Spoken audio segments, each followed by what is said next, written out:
Let me break this down for you. If you want people to watch your long form YouTube episodes, you need to understand this one thing. And that one thing is that YouTube rewards episodes that keep people watching. I know it sounds simple, I know it sounds dumb, but really think about that and really understand it. Retention is everything. And in this section, all of these different videos are gonna be great strategies that we use for Impulsive and that I've seen from tons of other podcasts on how to make sure somebody's glued eyes to the screen. And honestly, just how to make your content much more bingeable. First off, you're gonna wanna make sure that you are putting a teaser at the start of your episode. By the teaser, I'm talking about the first 20 to 60 seconds of your episode. And this should be ideally one of the top moments of your podcast that leads somebody to having to know more about what is going on. With teasers, I usually like to say, try and implement 5 or 6 different topics until you're able to end on a final payoff. And I go in much more detail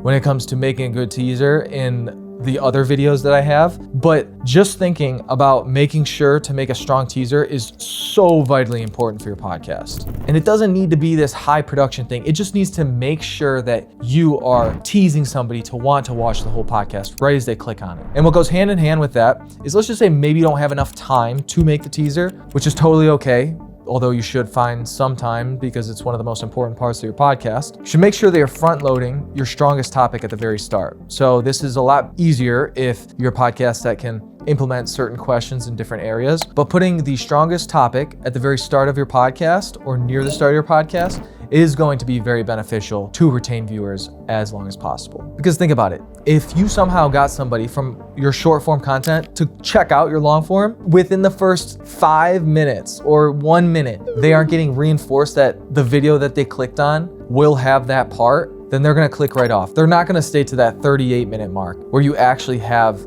that thing happening that they wanted to and that they clicked on in the first place for. So just be smart, be intentional with what you have at the start. The next thing is all about visual retention. This is implementing things like B-roll, photos, and visual inserts to stop somebody from skipping through the video and to actually want to watch or possibly rewatch or pause the video, even in certain circumstances, and read what is actually being said.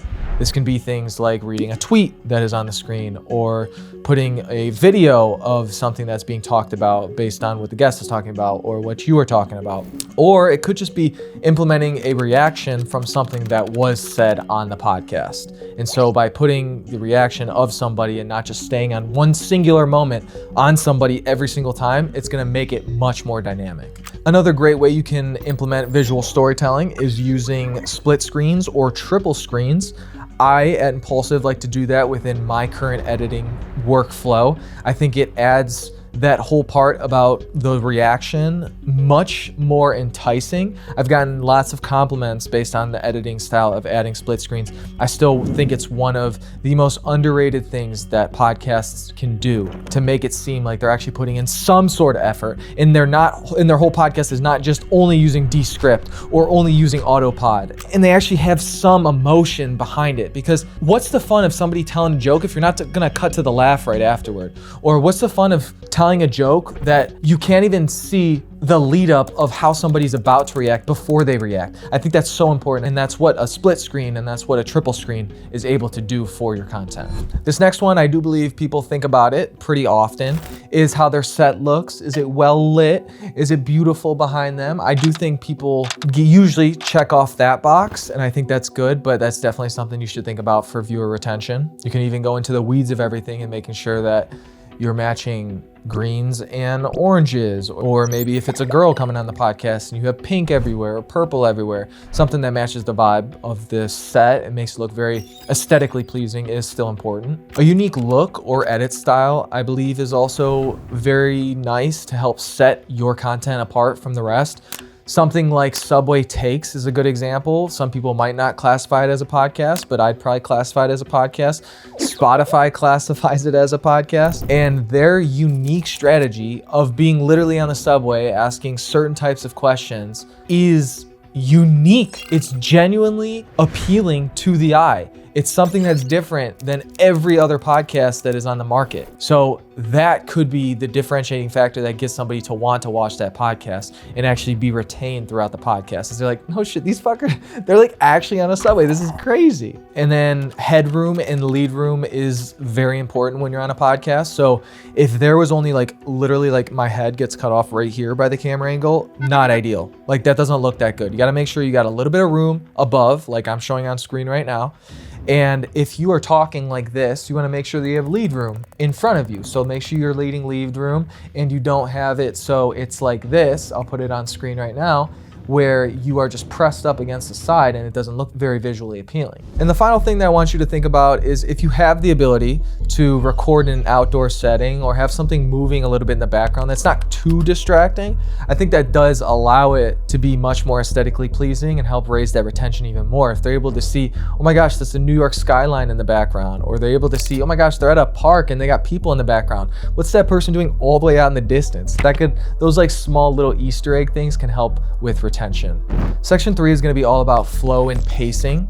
This is getting very technical, so you don't have to implement all of these. Us at Impulsive, we like to keep everything as raw as possible, so we're not cutting out too many things. So I just wanted to preface it by saying that. But once again, this whole section is about optimizing retention, and so I will share some of these.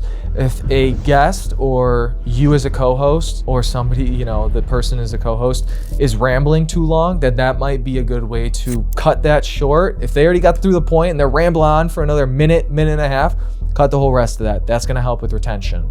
Another thing is if you've actually studied the analytics, you can, and if you understand that every time somebody talks about socks within your podcast, the retention goes down the drain, then maybe you cut that out. And also you probably tell the guest or you tell your co-host, hey, stop talking about this. Like our audience doesn't like when you talk about this. Our audience doesn't like when you're doing this on the camera. Next would be adding dynamic zooms. Us at Impulsive, we have our dynamic zoom angle. That's a zoom angle where I'm going in and out with the camera angle, zooming in, zooming out, swiveling.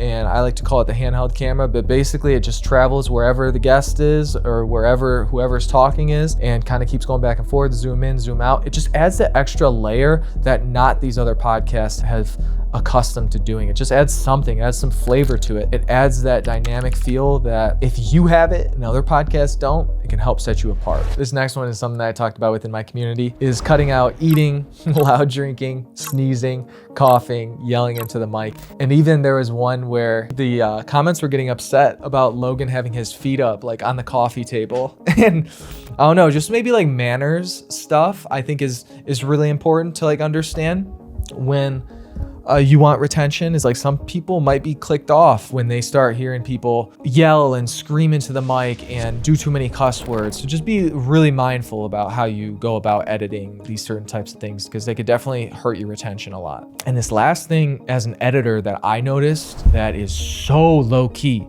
that not too many people pick up on, but is so big for me, is cutting before the blinks. Whether you're cutting a clip or whether you're cutting a full-length podcast, usually when somebody finishes a point to a question, they end on a blink, and you want to do your best to cut before that blink, cut to that reaction before the blink, cut to a B-roll before that blink. It just helps keep the visuals much more smooth, and it's just less visually appealing watching somebody blink, especially if you're like really dialed in. This next section is all about the structure of everything. So first off, let's dive into timestamps. Timestamps are a great way to increase your retention on your podcast episode. I know it might seem almost counterintuitive putting timestamps in an episode, because you're thinking, well, wouldn't that just make somebody skip to one end of the episode and not watch the first half, and they're only watching the second half of like the stuff they're actually talking about?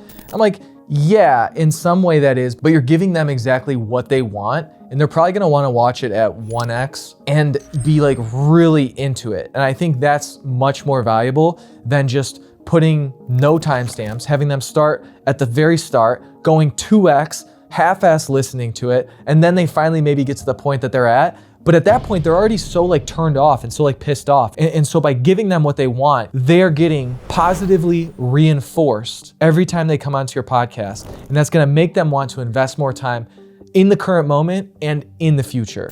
And also, it just makes the episode feel a lot more organized and a lot more developed, and it's not just a person rambling on for an hour and a half about a singular topic. It lets the audience know this is what's going to be talked about, and even if somebody doesn't use the timestamps, they're able to kind of just like see, oh, okay, well, this is only gonna go for like another 1 minute. Like, I don't like this section, it's only gonna go for another minute. I'll suck it up, I'll listen to it. Another thing that you can do is, it's very similar to timestamps, I guess you could say, but it's almost like putting physical timestamps on the actual episode by using progress bars, showing them what the next section would be like and actually physically showing that on screen and not just embedded within the YouTube timestamps.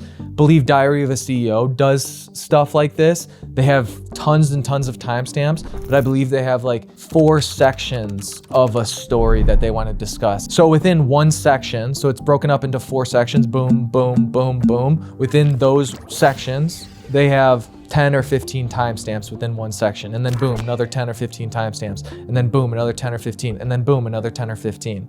So that's one way you can kind of go about it. A little bit OD, but if you're trying to optimize, your podcast as much as possible, it could help with retention. Another thing that I noticed, which is really good with retention, is doubling down on not only what the audience likes, but also recurring segments of what the audience likes. So let's just say you had a segment in the past that literally popped off. We're talking, you made clips about it, you made mid-form about it, and it performed really well. Why not do it again? Do it for another podcast. And one good example of this is Diary of a CEO, where they had the last guest would leave a question for the current guest, and it would just kind of be like a recurring segment. It was something to look forward to every single time. Also, testing different episode lengths is going to be pretty good. So understanding not only what your host is comfortable with, but what your audience likes. Maybe they might like a 40-minute episode a lot better than you ranting for an hour and a half. You just have to try and figure out this nice in-between of what your audience likes and what you like making as well. And this section is going to be all about ending strong.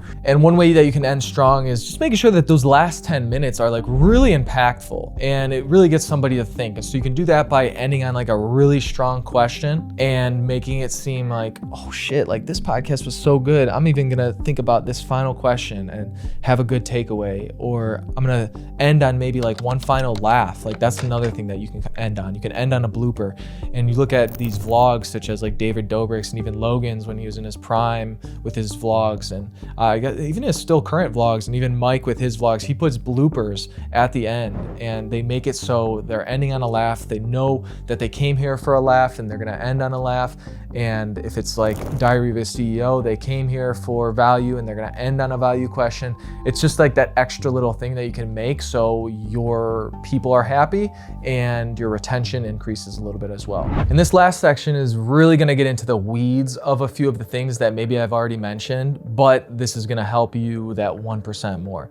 First off, I already talked a little bit about timestamps at the beginning. Timestamps, so useful, but you wanna know what's even better than timestamps? Really clickbaity timestamps. Not so much to the point where it doesn't deliver on the statement that you're actually saying, but if it gets somebody to want to click on it, if the timestamp is actually clickbait in itself, leads for a whole much better retention technique. So instead of somebody saying in the timestamps talking about life, you can have in the timestamps, he lost everything at 19, and then people are gonna be much more enticed with that story. Another polished technique is that you're really just honing in on that good audio. Good audio is so important. The number one thing when it comes to a podcast. Number two is gonna be all of the video. Number one thing though, get the audio right. If you don't know exactly how to do your audio, I have a whole section on that you can check out within the classroom. Breaks down what you need to do, exact step-by-step. Good AI softwares that are gonna be able to help you out with that. So good audio, can't underestimate that at all. And then finally, what's like really cool too is using behind the scenes shots. I remember for the wedding episode that we did with Impulsive, we had Greg Paul wear meta glasses. And so for maybe like 30 seconds, we put in a little shot of Greg Paul, POV. I thought like that was pretty cool. And that's something that like not too many people really think. And they're seeing like a different thing. They're seeing the audience a little bit in the crowd of Logan's wedding. They're able to see the scenery. They're able to see Logan in a unique angle that they've never seen him before. So using those shots sparingly is awesome. And as I wrap up everything, I know I threw out a ton of different strategies that you could do, probably at least 20 of them throughout this whole module. I would recommend that you start off by just doing one. Okay, one thing. And then I'm sure you'll start adapting that. That'll be like the normal, and you'll probably start adapting to these other things. But literally start off one specific thing. At Impulsive, we didn't use timestamps, but then we started to use timestamps, and then we started to realize clickbaity timestamps did better. And then we started realizing clickbaity timestamps talking about a certain topic did great, and we were able to tie them all together into what it is today. I think you need to look at that with your podcast. Don't try and change everything all at one time. It's gonna overwhelm you. Change one thing right now today, and then start implementing other things as time goes on. I really hope this section helped out. I know a lot of people have been asking about this section. I'm really excited that I was finally able to kind of get it out there. Check out some other of the sections for your full-length podcast or your clips, and continue to let me know what you would love to see within the community. I look forward to seeing you in other videos.